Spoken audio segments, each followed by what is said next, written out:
Zahid Hasan started his PhD work at Stanford University, and somewhere middle of the time he decided to come and spend more time on the ALS. So he has been working as a graduate student at the ALS. And his primary work during his PhD thesis related to looking at collective mode excitation in correlated electron systems.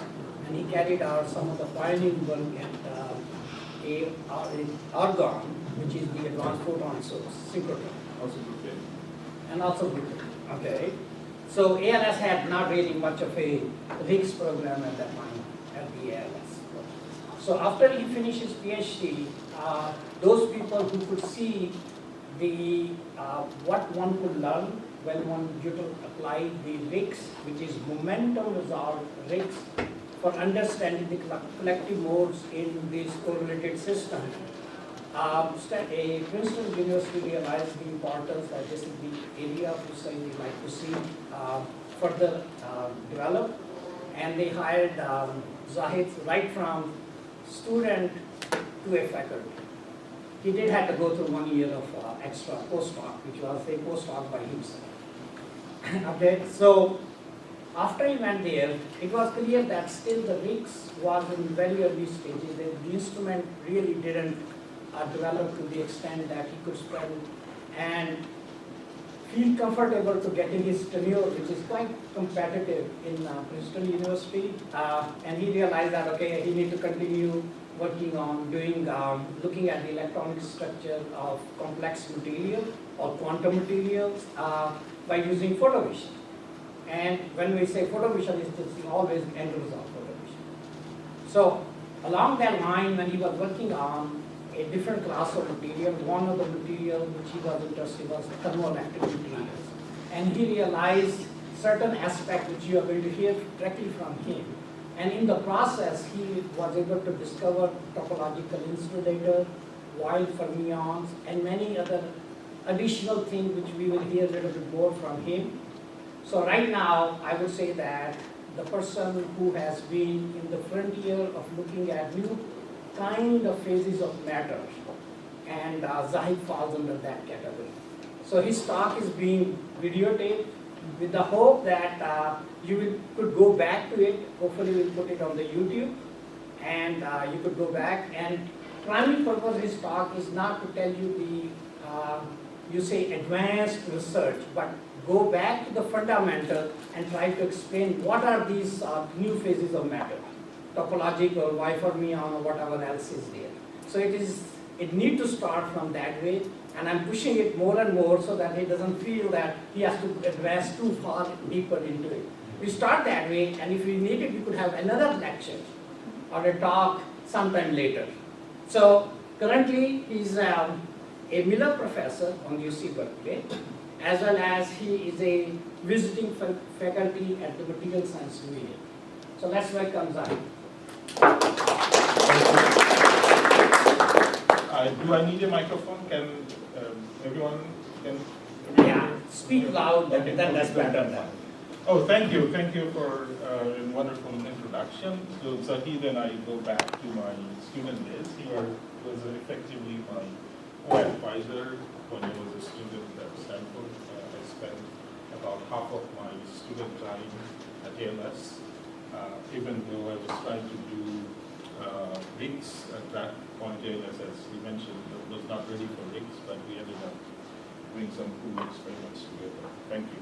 So, okay, so as I was given the charge to talk about this topic of topological phases of matter, more from a conceptual, foundational point of view, in a pedagogical sense, for a broad audience.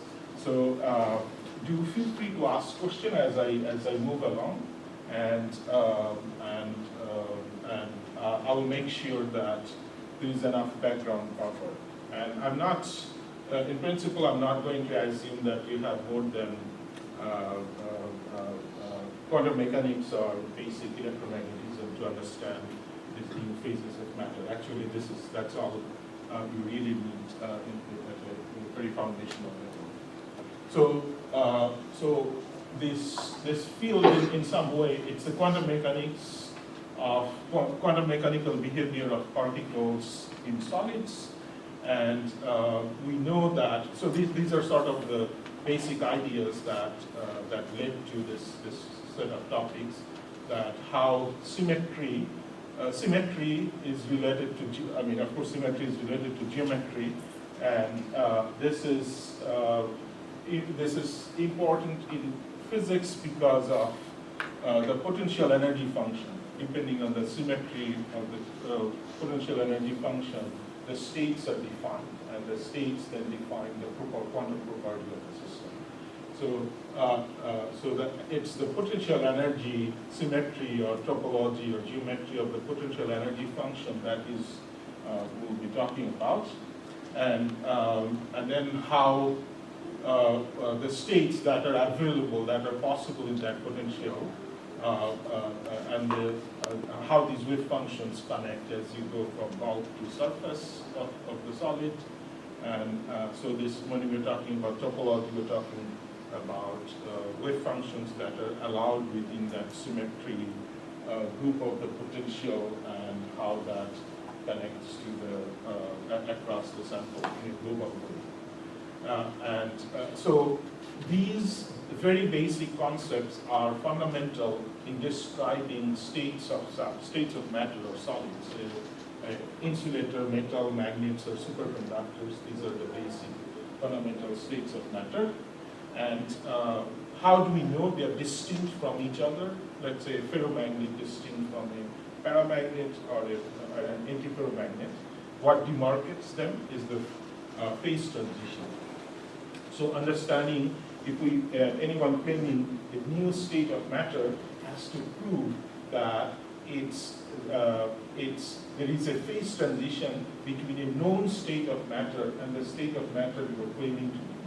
So in other words, you have to prove that the one state of matter cannot be adiabatically continuously connected to the other state of matter, even though it may look like the properties are very similar. So the existence of phase transition is a hallmark that you have a new states of matter. So these are really the basic concepts I need to build up on this topic. One more thing, as announced in the title, it looks like suddenly there is something to do with the quantum fields and the states of matter. So how did that connection come into play? So typically when we, let's say at a Kittel level or Ashcroft-Marmin level, when we're trying to describe a solid, a crystal, we are talking about solving Schrodinger equation in a periodic potential, right? The periodic potential is created by the crystalline lattice, the ions are in there.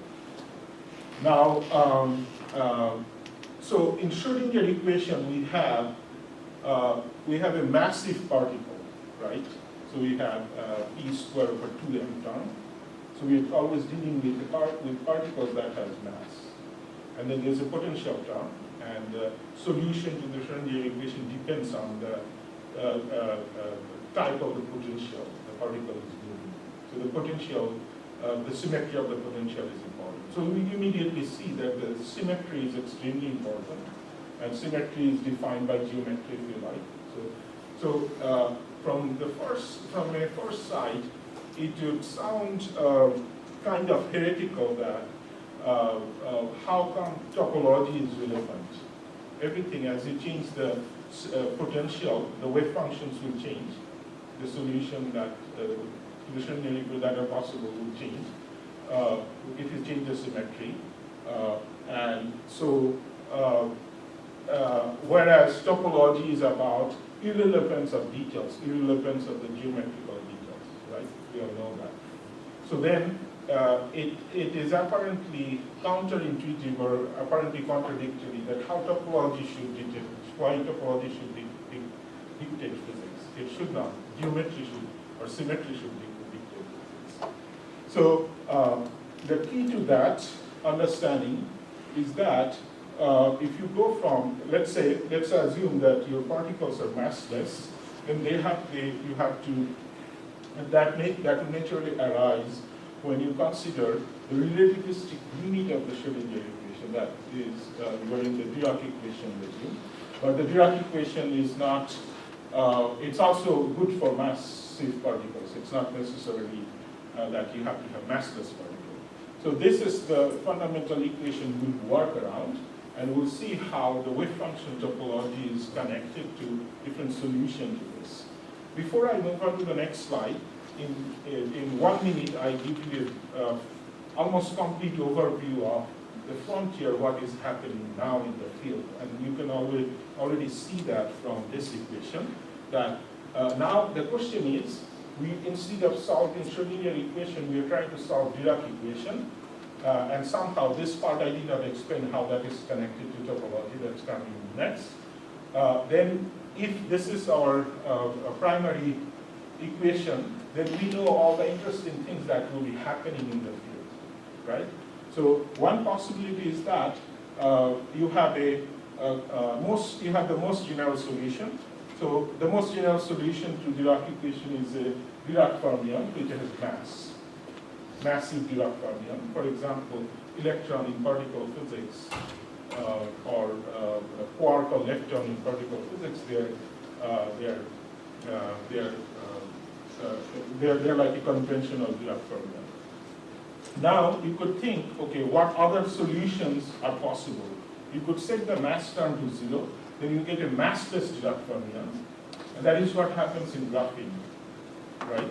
You have a massless Dirac fermion. And then what other possibilities are there? So those Dirac fermions are 2D, they're moving in a, graphene is a 2D sample, right? So those massless Dirac fermions move in 2D. Now you could also think that, what if I have this wave function, it's living in, or the particle living in 3D, but still massless. And its spin and momentum unlocked. It has some sort of handedness in some way. So then in 3D, massless Dirac fermions can have, if they're handed, right-handed or left-handed, that is also a possible solution to this equation. And those are the Weyl fermions, right? So that's another solution to the Dirac equation. So that's how you get Weyl fermion. And another particle you can get by solving this equation is called Majorana fermion. How do you get the Majorana fermion? The way to get, now you can see that when you go from Schrodinger equation to Dirac equation, in Schrodinger equation your wave function is a complex number. It's not a vector or a tensor, right? It's a complex number.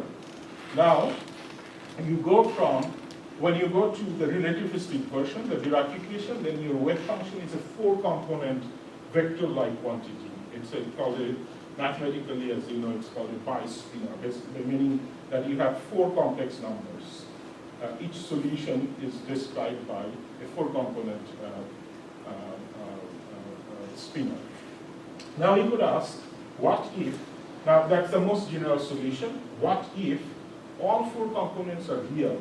That would be the simplest possible solution you could find here, right? Because a complex number, your a plus ib, b can be 0, then so there's always a possibility that your solution is real.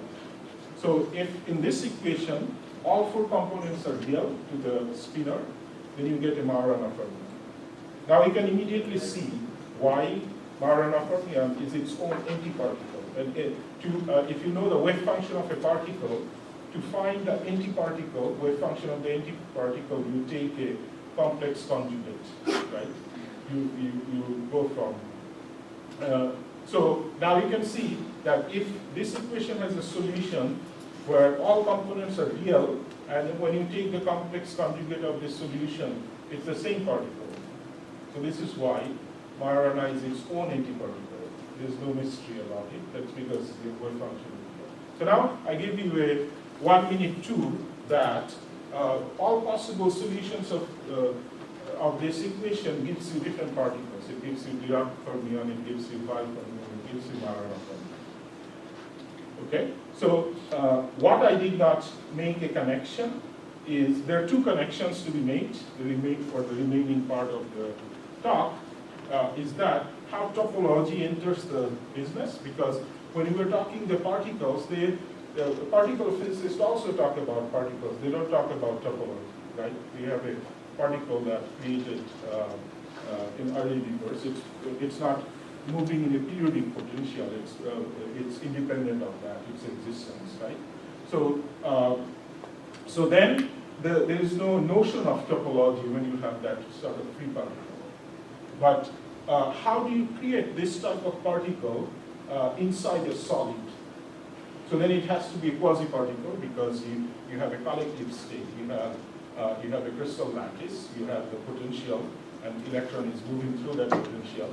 And these particles would emerge as a quasi-particle, right?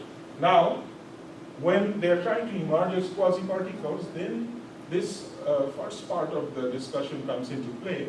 Then, is there something about the topology of their property of their wave function that will create this particular solution to the Dirac equation? So that's how topology comes in. That means, in order to find a topological Dirac fermion, which is different from graphene Dirac fermion, as I will show, or a topological Weyl fermion, you need a solid. You cannot find a topological Weyl fermion in early universe. Okay? So then topology is connected to the solid part. And so once you have solid, then through phase transitions, you can decide, you can define different states of matter, conductor, insulator, magnets, or superconductor. So that means it should be possible to find topological versions of all of them by the same argument, right? And you should also be able to find phase transitions that demarcate these states. So, so far all that I described, that's really all to this new field called topological states of matter. So the rest I will sort of further elaborate how and show examples how those things actually happen in experiments.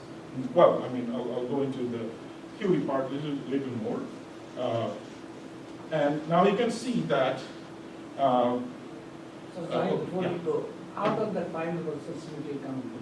Yeah, I'm going to get into that. This is a good question because I started with symmetry. Now I have to show what sort of symmetries are there, time reversal, space inversion, center of symmetry, and how they affect previous topological states. So that is a part of the talk. So I just wanted to have one slide acknowledging various things that I do. Most of my work, at least the experimental data, the data I'll show, is supported by DOE and Moore Foundation. And so my primary expertise, I'm an spectroscopist. We do RPES and STM, mostly at Princeton, and collaborate with many of you here at ALS and SLAC and also SLS.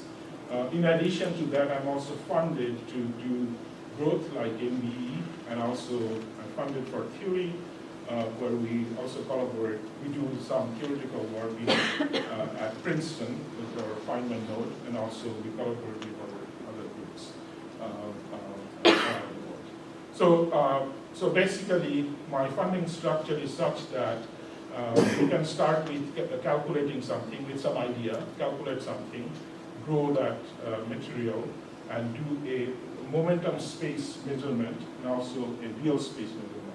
And of course, spin comes along. So then, basically, this is the full research cycle. This is basically material science. That's how we do transfer of physics and material science. Okay, so it turns out we are sort of a closed cycle. In my group, I can basically do everything. And my theoretical work goes back to my earlier thesis. My undergraduate thesis was on quantum gravity. So, quantum gravity is connected to topological field theory, so I was connected to that sort of thing way before I started doing experiments. Okay, so of course, as you know, much of the work is a collective effort of students and postdocs. Most of them have been coming here, and then this is my second and third generation students and postdocs, and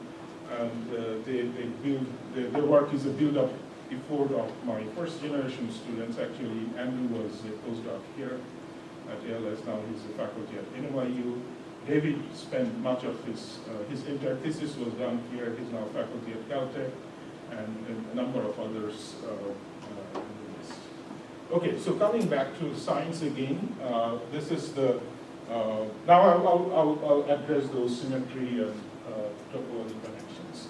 So this is my last slide that shows connection between quantum field theory and phases of matter. So when in particle physics, we think of that there is some sort of grand unified force or grand unified symmetry group that unifies all the forces and particles of nature in some way. And when these symmetries are broken, we get different manifestation of these forces. And then as a consequence, we pay the price of these particles or the price of broken symmetry. So then the chemistry and physics appears, biology appears once the symmetries are broken. So these are the fundamental particles. And this idea actually, in particle physics, the idea actually came from solid state physics, where you have gas phase, which is isotropic. It has full symmetry. Then you go to liquid, and when you go to solid, your symmetry is reduced, right? So in condensed matter physics, we define phases of matter by the reduction of symmetry or broken symmetry as the symmetry groups are reduced.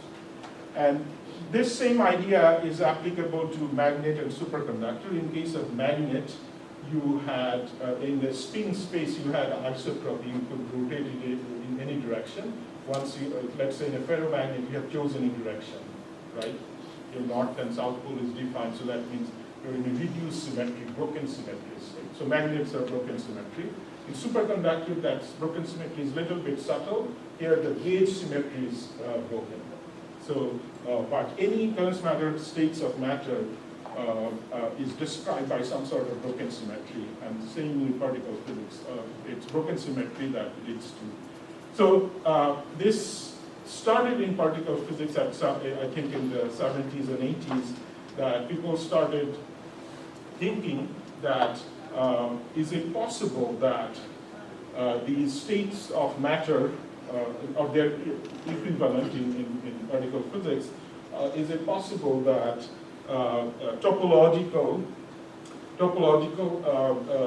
there is a topological basis for the broken symmetry. So there is a topological classification of that matter. I'm not going to get into that detail, and those are string theories. And string theories are topological field theories, where in the Feynman path integral, you have, instead of summing over the certain types of paths, you sum over the topological type of histories. And similarly, in condensed matter physics, topological phases started to appear in quantum Hall-like effects. So that is the first realization of topological distinction in condensed matter physics, and probably all of physics, as long as we want to think in terms of the states of matter. So that is the part I will explain. Before I get to that, before I bring in topology, I will use one slide to show you how far the field has developed. So when you took a condensed matter physics course, say Kittel solid state physics, it tells you it's about metal, insulator, magnet, superconductor, right? It did not tell you that there is a different type of metal, different type of insulator or superconductor or magnet. Just in last 10 years, we found that there are different types of insulators that cannot be adiabatically connected to insulators, the silicon or gallium arsenide.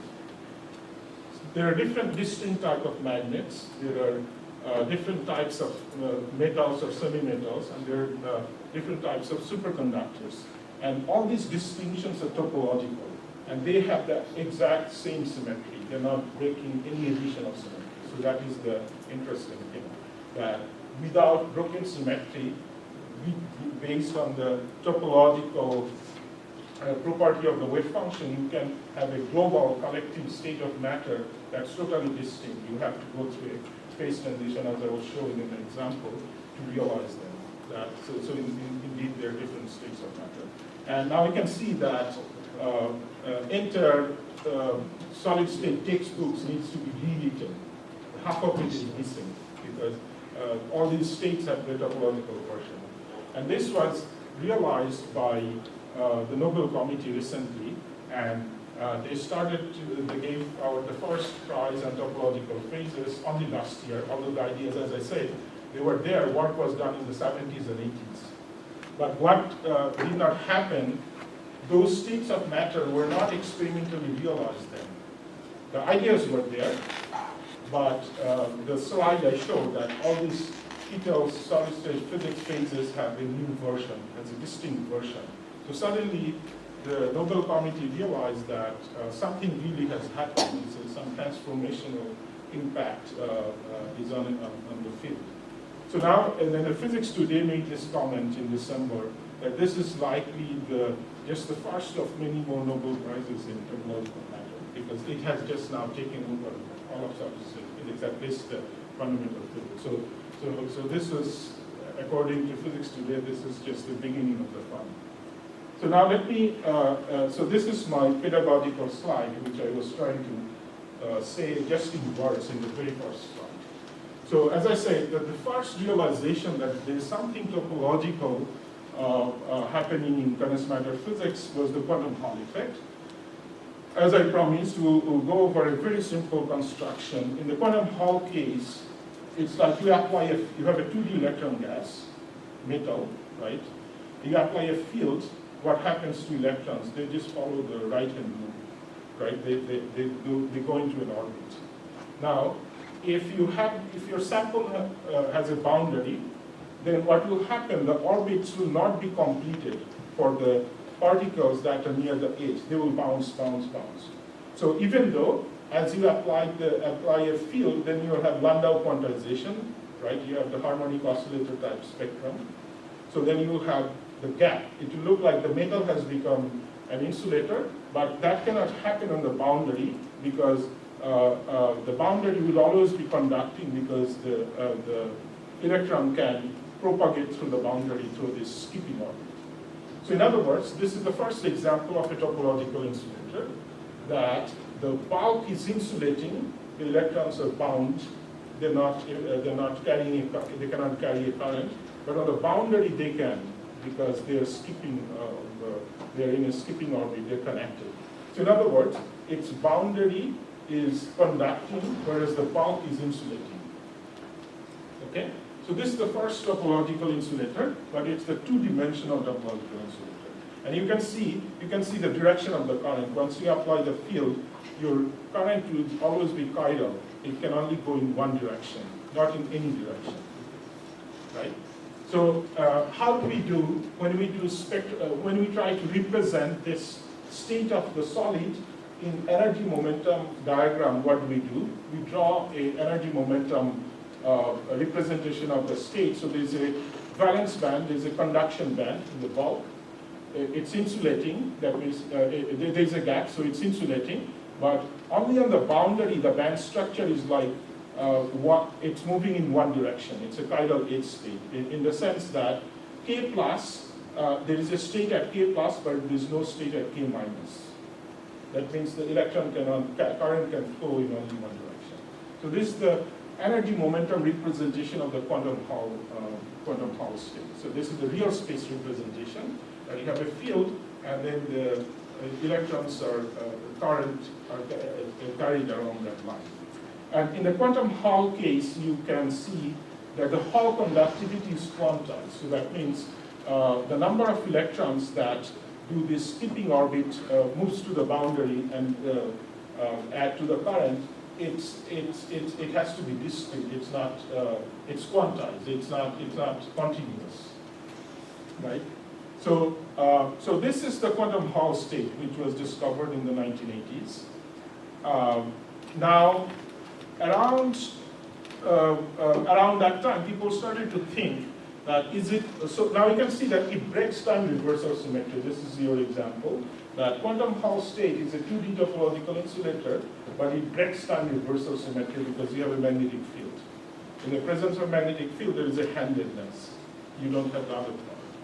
So the theorists started to think that, okay, can we have similar topological state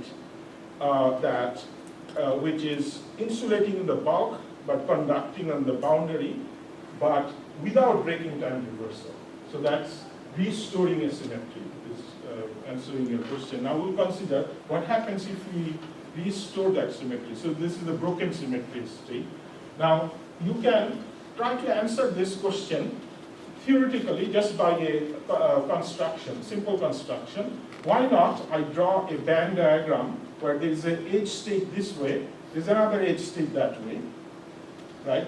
You have this way, edge state, and that way is edge state. That means you must have a field up and a field down. Now, that means your net field would be 0. So that means you will not have any Hall state, quantum Hall state at all. There is nothing to follow. So that was the challenge. That's why for 20 years people never figured out how to have a topological state that has the full time reversal symmetry. So this was a proposal by my colleague, who is also an office neighbor, Duncan Hogan. He thought of a mathematical model without answering this question, how that can happen in solids actually. He thought of this type of band structure. He just wrote down a Hamiltonian that when you solve it, it has this type of band structure, but it doesn't tell you that what type of, it removes the magnetic field. It's just that the band structure itself, the interaction potential itself does create this type of band structure without a magnetic field. So Hogan model is a quantum Hall-like state without a magnetic field. So what is, but then you can see that we don't know how to realize that, because you cannot apply a magnetic field, but you still want a chiral edge state. What happened by around 2005 or so, Kane and Millie, they realized that you could take 2 copies of Hogan model and couple them by a spin orbit time. So spin orbit interaction in solids were mostly ignored in silicon or gallium arsenide, not in gallium arsenide, silicon, or much of the semiconductor industries, because these are not heavy. There's no heavy. The spin orbit is weak there, so you can understand band structure without spin orbit. So those effects are weak. But if you can crank up spin orbit, let's say in bismuth or mercury, then these effects will not be weak. So in other words, you can have, you can think about putting 2 copies of integer quantum Hall effect, and this let this happen naturally by spin orbit interaction. So why spin orbit? Spin orbit interaction is the relativistic term, as you know, right? Spin orbit interaction tells you that, spin orbit coupling tells you that, let's say an electron, if it is moving to the right, it can, if it feels in its own reference frame, the electric potential of the crystal will look like, in the moving frame, it will look like it has a magnetic field, right? That's the relativistic transformation in relativity, electric and magnetic fields transform. So from the electron's point of view, reference frame into crystal potential will look like a magnetic field in its own rest frame, right? Let's say if it is moving this way, the field up, and it's moving this way, field down.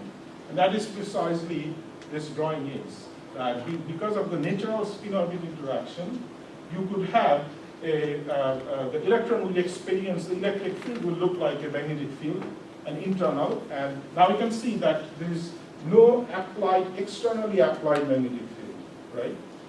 We did not apply a field, it's just the internal spin-orbit interaction, it created a velocity-dependent field. So the net field is 0, and this type of interaction is already in the solid, so you create a helical edge state.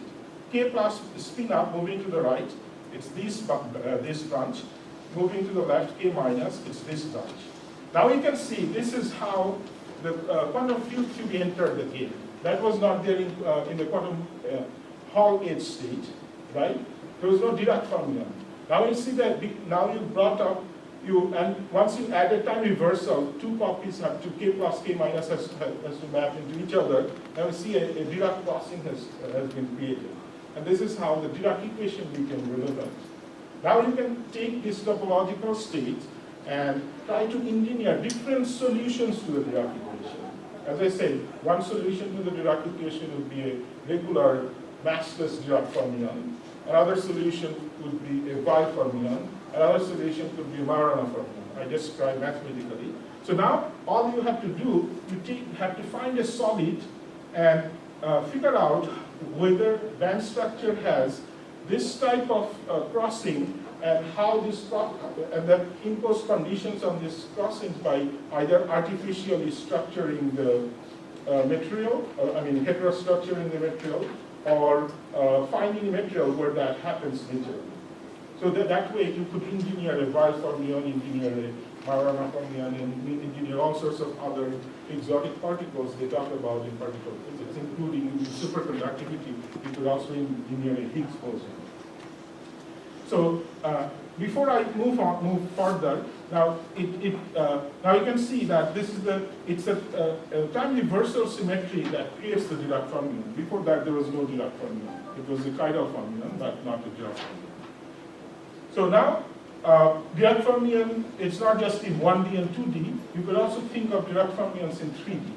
And 3D is rich because there are many possibilities. There are many ways you can change the components, play with the components. So topologically, looking at the topological part of it, this quantization, this is the Chern number, or the quantum of the quantum Hall effect. It's described by one invariant. And in this case, it's also described by another invariant, but it's a Chern parity rather than a number. So, but in 3D, you could solve these things, and you'll see that it's just the full topological state is not by the 3 invariant, it's actually described by 4 invariants. And so in other words, you cannot take this 2D states, 2D topological insulator, and stack them to get a 3D topological insulator. You'll get one, but that does not have 4 invariant, it will have 3 invariant. The 4 invariant is a totally new species that can only mathematically exist in 3D. It has no 2D analog. This is called the strong topological invariant. So this is, for the first time, before this 3D topological insulator, it happened around 2007, all of topological physics was confined in 1D or 2D. So that means you could not do material science. People who are having fun, all the quantum Hall transport people, they are making heterostructures and trying to study ultra pure, high mobility electron gas and doing all sorts of things. But a real 3D material, let's say a piece of rock, we did not know whether a piece of rock would be topological or not. And that happened in 2007, and this was demonstrated right from ALS. This is the 3D topological insulator was discovered in ALS. Okay, so let me get to that. So as I said, in the quantum Hall case, this edge current, its quantization is a topological quantum number. It's different from the regular quantum number. So it's a new type of quantum number. I'll get to that a little bit. And in terms of these time reversal invariant topological insulators, as I said, they're described by 4 invariants as opposed to 1. This is described by 1. So it's a collection of 4 invariants. So now you can see that each invariant can have 2 values. If the invariant is 0, that means the material is not topological, the band structure is not topological. If it is 1, then it's topological. It has less Dirac crossing. So now you have, 2 to the 4 possibilities. So you have 16 possibilities. 16 different types of topology is possible for a 3D crystal. This is not, in 2D, it's always either topological or not. There's only one topological state. But in 3D, there are 16 distinct topological states. One of them is trivial. What if all the invariants are 0? That means there's no topological twist in the band structure, right? So that means that would be silicon. It has no twist. So, but then these numbers can differ 2 to the 4, 16 different ways, but 15 of them would be topological. And now the challenge is how to prove that some somebody if you give me a piece of crystal, how can I prove that which class it belongs to? And this is where the experiments come into play. That you have to, first I make the statement, you have to do a spin resolve, momentum resolve measurement of the electron. You have to probe all the degrees of freedom of the electron in the edge boundary, because the boundary current will tell you what is happening, and also with respect to the bulk, that there is a distinction between the bulk. Right? So that is the, in mathematical physics, this is the bulk boundary corresponding that defines the topology. You have to, so this is also clear from this cartoon, that something dramatically different will happen at the boundary with respect to the bulk. So that means you have to probe all the degrees of freedom of the electron on the on the surface and also the bulk, and see how they match up. And that will allow us to determine all these invariants. The first invariant, which is called a strong invariant, can also be measured by magnitude electric quantization, which is a bulk measurement. But these other three remaining invariants has to be measured throughout this. They don't couple to any of the transport or magnitude electric quantization. Okay, I'm skipping history. These are the first set of data, but this is the most clear set of data where this topology is visible in experiments. So what is interesting is that you might think, when we think of surface states, we think of silicon. Silicon has surface reconstruction, right? Or many others, say bismuth also has surface state. Many other compounds can have surface states. So typically, if you have a heavy compound with heavier atoms, then you have spin-orbit coupling. On the surface, inversion symmetry is broken, so you get rush by splitting. You'll always get some sort of rush bar. So you get rush by, you get a pair of Fermi surfaces. Now, if you look at it from the topological point of view, what happens in the rush bar, you could have the spins locked to the momentum on each Fermi surface, and you could have the same thing on the second pair Fermi surface, but it could also go it can wind the other way. Now, let's do a Berry phase counting. So Berry phase in general is you take a spin and move it around in some momentums, in some parameter space. That parameter space can be momentum. For Orpus measurements, this is the momentum K space. So then, when you measure, map the spin texture on the surface per band or per orbital, doesn't matter. Then, if it goes around, if you take a spin half object and it goes around 360 degrees, you pick up a phase that's pi. You pick up your wave function picks up a negative sign, right? For a spin half object. You have to move around 720 degrees to get the full wave function back. So from the context of this K space, in a rush bar, when you have a pair of Fermi surfaces, so in the first Fermi surface, inner Fermi surface, you get pi Berry phase. And the outer Fermi surface, depending on the coupling, you'll either get minus pi or you'll get another pi. So it's either 0 or 2 pi, right? So all the surface stages, you can go and look before our work, that known to solid state spiral physicists, they always have this winding number 0 or 2 pi, which is trivial, right? It's mod 2. So that means the surface states did not have any net Berry phase. So this is a signature of topology, that in these topological insulators, one way to realize that they have half rush bar, if you like. The problem with half rush bar is that you have a pi Berry phase remaining, and the topological invariant is when you divide a Berry phase by pi, you get 1. So that means those topological invariants I was showing, it's not 0 here, it's 1. If you add the rush bar term, then this will be 2 pi.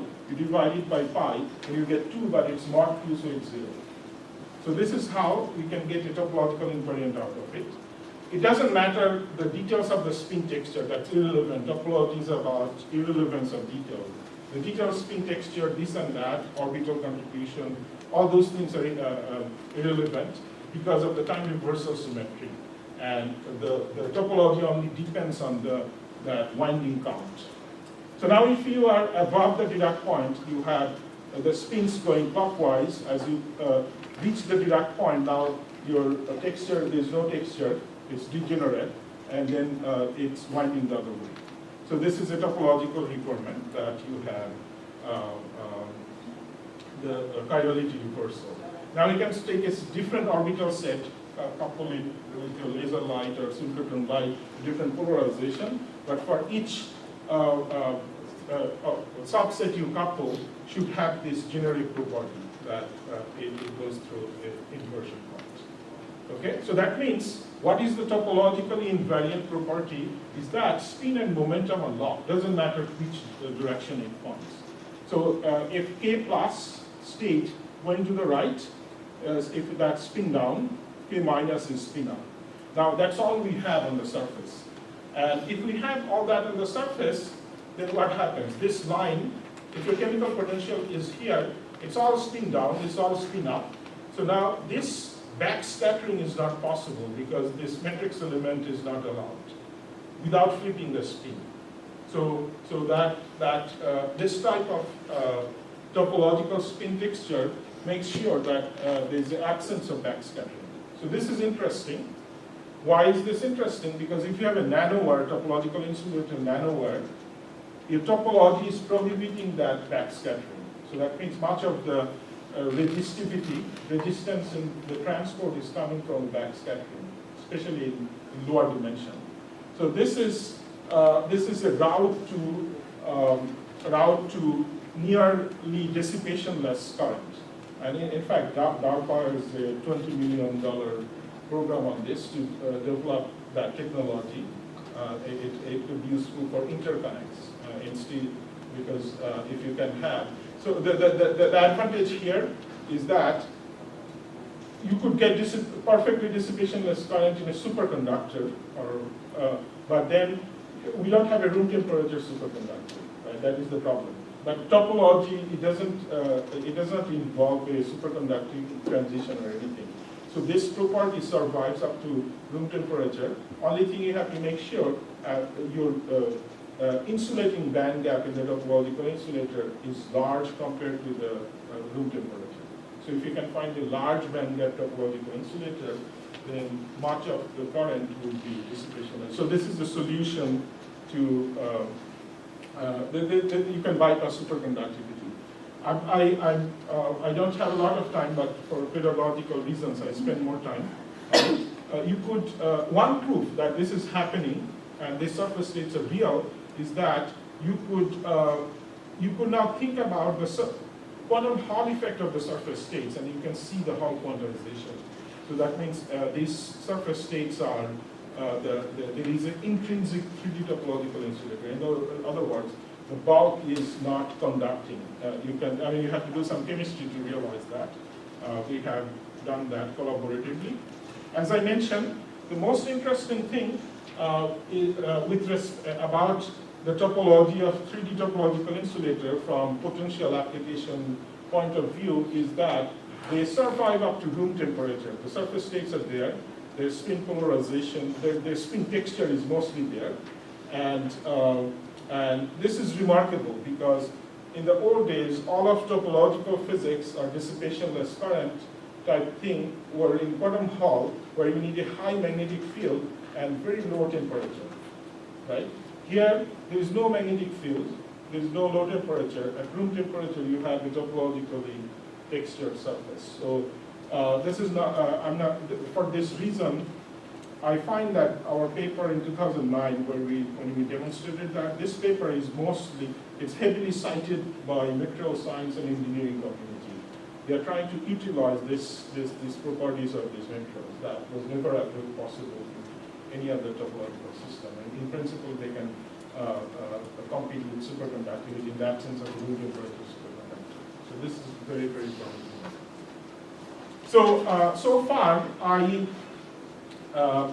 sort of describe what is topology and what is a 3D topological insulator, how Berry phase and spin texture and their dissipation less current, all these things are connected, topological phase transition, they're robust up to room temperature. And so these fundamental properties, it's amazing that all these papers had contribution from ALS. I mean, some of the data was taken at SLS, but much of that really had happened from ALS. And I did not go for too much details, but you can find the details in my review of modern physics article. And most recently, Scientific American published a very broad audience article called Topology Reshaping Physics. And they basically cited this paper.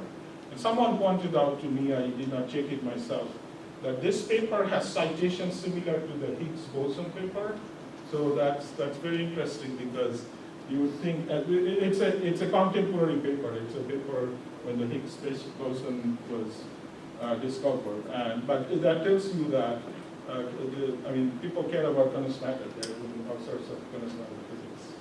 So and the Scientific American article is for a very broad audience. So if you have no background in topology, you will still follow this. Okay, so next 5 minutes, I will sort of broadly overview how other states are connected to it, right? As I said, once these fundamental properties were demonstrated, there are a lot of other things happened. You could try to turn them into superconductors. You could try to study quantum Hall effect, try to study quantum phase transition, and whatnot. I mean, you can see that it's amazing. This is probably the only compound where all of condensed matter physics is happening. Condensed matter physics is about superconductivity, magnetism, quantum Hall, spintronics, all these things. And it's actually interesting, although graphene is more useful for making devices, many of these things have not happened in graphene. For example, you cannot make it a superconductor, right? So it's amazing that in last 10 years, the surface states discovered at ALS gave birth to, it's like reshaping condensed matter physics. All of condensed matter physics is happening with the surface states. So now I want to give you a very brief outlook that beyond that, what it is, from a fundamental physics point of view, what else can we do? I already covered the theoretical idea in some way, so I can browse through very quick. So you can take a 3D topological insulator and make other distinct type of topological states of matter. And that is what I'm focused on. I'm not trying to make devices out of these things. So there are 3 things I'm interested in. One is the Schreiber-Heger model. It's like you make a tunable polyacetylene conducting polymer.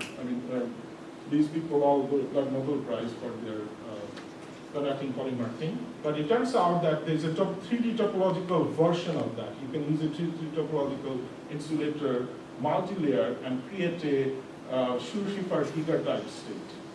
And I gave another talk where the Weyl fermion part. So where you can observe this Adler-Bell-Jacob chiral anomaly. And the third thing I'm interested in is to design a topological insulator superconductor which could simulate properties of a black hole, quantum black hole. The quantum part of the black hole is a classical object. It's like simulating something about quantum gravity. So this is, now I'm going back to my undergraduate thesis. I started with quantum gravity. Okay, so I'll use 1 or 2 slides for each and just browse over without going into experimental details. I would suggest that you could leave this one for your second talk. Sure, up to you. But I can just, I'll just show 3 or 4 slides, just sort of flash that what is happening. So when you make a heterostructure, this is your potential, this is your energy landscape, right? If you put materials multi-layer. But if you take a topological insulator and a heterostructure, on every interface there will be a topological Dirac fermion. And that leads to these multi-layers, totally different properties that you may not have ever imagined. So much of our IT technology depends on these heterostructures, right? Gallium arsenide or silicon. But then you can totally form a totally different type of topology heterostructures that have topological properties. So the first simplest example of that, I'll show that you can make a heterostructure multilayer which behaves like a polyacetylene, solitons in polyacetylene. So if you do not break chiral symmetry, then you could show that as you tune the thickness, when the trivial layer is thin enough, then there is a global superstructure. In other words, this is like a polyacetylene solitonate state, even though the original, the top surface of the topological insulator was insulating because of the thickness. Anyway, I'll not get into detail and just survey of the thing. And you can engineer this heterostructure band gap profiles and find all sorts of exotic properties, all sorts of optical properties, transport properties, all these things. Now you can see that the total heterostructure is a totally different meaning. Every interface there is a protected Dirac fermion. So you could so this is our recent paper where we demonstrated this novel artificial condensed matter lattice and a new platform for a one-dimensional topological phases. And as I said, all the topological insulators in quantum Hall, those are two-dimensional, and then we did three-dimensional, but it was not, nobody has tuned and realized one-dimensional topological states. Now, we can do that. This is the first example of an engineered artificial 1D topological state. In this speed, it's similar to cold atom community. What cold atom community do, they cross lasers and cool atoms down to low temperature and creates an artificial lattice. So what we have proposed in this paper that you could use topological insulator multilayer to do something similar to cold atom people, where you could engineer an artificial condensed matter system, and that has a totally exotic properties. Yeah. So this, I will go just right to the Weyl fermion slide. There's a second example. So here, I'll just go to the summary slide. So here we looked at if you look at the surfaces of tantalum arsenide, they are the surface states are kind of arc-like, whereas if you use a high photon energy, the bulk states, you see the bulk is like 2-point Fermi surface in the 3D. And then when the surface and bulk terminate, they terminate at the same point. So in other words, these are open arcs, although they are double arc. And then the Dirac is now split into Weyl. This is, if you combine the two, so that means each is described by 2-component spinor. And when you combine the two, you have a 4-component spinor. So in the bulk, in Weyl semimetal, the bulk has Weyl fermions and the surface has open Fermi arc. And then Weyl fermion is, as I said, it's like a half fermion, half of a Dirac fermion. You can take 2 Weyl fermion and make a Dirac out of it. Similarly, Majoranas are also half fermion. Except that the interesting thing about Majorana is that all components of the wave function is real. So when you take complex conjugate to find its antiparticle, you get the same thing. So that's why Majorana is its own antiparticle. That's because the wave function is all real. It's all in the Dirac equation. And then you can use superconductor to realize those things. And you can also find a way to tilt the Weyl cone. So this would be like Lorentz violation. It's like light cone bending near black hole. That we have realized in a recent paper. So I should listen to the advice from the chair of the session and sort of terminate my talk with this last slide, that it's possible you can take a 3D topological insulator and realize some analog of black hole on a chip. Is a theoretical proposal by people in France. That's something we're trying to do in our lab in Princeton now. Cutting a hole in a superconductor deposited on top of a 3D printer. This is a theoretical proposal how you can realize a black hole in the chip. So let me go to my summary slide, which is that I have not gone over the technique, too much technical detail, although I sort of pedagogically reviewed what it is. But you can, before the next lecture, you can sort of browse through the review articles we have written. These review articles give you a lot of details. So I think it's a really exciting time in transparent physics. Thank you. Okay.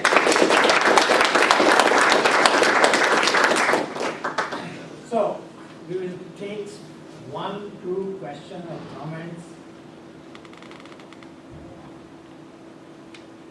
All right, all the silence. Maybe I ask a question. Yeah. So you talk about black holes and all those kind of things. But I didn't realize one yet. Yeah. So, you know. So people say that you could also could possibly see Higgs boson in condensed matter.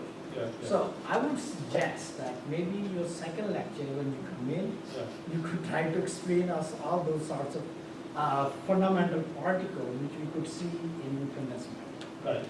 You know, I can answer that right away based on the pedagogical part you mentioned. It's actually very simple to understand. It's a good question. Why we can realize a Higgs field? Why we can simulate the early universe condition in a Weyl fermion crystal. Think about it. Now I'll start with absolutely popular science. In popular news article, we know that the Higgs boson is responsible for giving masses to all other particles, right? So when Higgs boson was born in our universe, after electroweak symmetry breaking, then all other particles became massive. So before that, what was happening? All the fermions were massless. They were in a 3D universe at least. So what is a massless fermion? It's a Weyl fermion, right? So before Higgs boson was born, what happened is that all the fermions were Weyl fermions. They were massless. They're chiral. Once the Higgs boson came into it condensed, then the scattering gave rise to masses, right? So now we can see that if I have a crystal which already has electrons are mimicking the Weyl fermion, all I have to create, I figure out a way to make that Weyl fermion massive. Then the Lagrangian will look like the electroweak symmetry breaking in early universe. How do we do that? In other words, how can we create a Higgs field inside the sample? This is also answered by my other colleague, Phil Anderson, and in fact, the particle was originally called Higgs. I mean, the Anderson-Higgs field or Anderson mechanism, Higgs mechanism. I mean, many people were involved. So how did Anderson run into Higgs boson? He ran into because Higgs field is naturally created in a superconductor, right? Your gauge field is broken. So all you do, you take a Weyl semimetal and introduce a controlled superconductivity that we can do with a 3-dimensional. So make a superconducting Weyl semimetal, then the Weyl fermion will become massive through coupling to the Anderson-Higgs boson. So you're simulating early universe crystal. That sort of one. All right, Sorry, Alpha has a question. Quick question. So, just one thing to add. It's not just simulating the standard model or standard Big Bang model or whatever. The advantage here is that we can tune all the parameters. With the actual Big Bang, you cannot change now LHC detected Higgs type resonance. That mass is fixed, but I can do a phase diagram. I can tune the mass of the Higgs and Weyl and all sorts of things. So in other words, this is like playing with all possible other universes that could have happened. So that is something particle physics can do. I can do that in a simulate, in what I call a topological simulator. Alpha. Yes. So you have given the introduction about how we go from the topological Truchier state to a non-Truchier state, and I've often heard of topological quantum numbers like 1. Yeah. So so far I think if I understood correctly, we went from 0 to 1. Yeah. So Could you talk about how it would be to go from 1 to 2 or Right. So this is possible for the Chern number. For integer quantum Hall, it's possible because the Chern number it's integral over the band structure, all the occupied states. So you can define, since it's a number, I mean, we can already see that from experiments. You have higher lambda levels, like you go from mu equal 1 to 2 and all that. But for the Z2 topological insulators, the topological quantum number is, that's why it's called Z2. It has only 2 possible values. It's either 0 or 1. If you try to do 2 is mod 2, then it's 0 again. So it cannot be done with the Z2 topological insulator. But there's a way out. One thing you can do, take a 2-dimensional Z2 topological insulator, magnetize it, turn it into a quantum anomalous Hall state. This would be like quantum Hall effect without external magnetic field. That state is described by Chern number, even though the original state was a topological insulator. There you can go from 1, 2, 3, 4 higher state. And there is no magnetic field, although there is interuniversal symmetry. And then you can also apply, make that sample on top of a superconductor and make a chiral Majorana. So all these things are connected through different solutions in the quantum field theory, the Dirac equation. It's just that we found it's like Rosetta Stone type thing. We found a correspondence between condensed matter materials and all that field theory physics. Now it's the rest of it is kind of innovative engineering, how to map. Yeah. Thank you. Any other question? Okay, so if not question, there's a one announcement I could do. Zahid is going to stand here, stay here actually, Yes. come stand here. And you could come and ask one-on-one question if you like to, because he's here. Okay? Yeah. And so let's thank Zahid again. And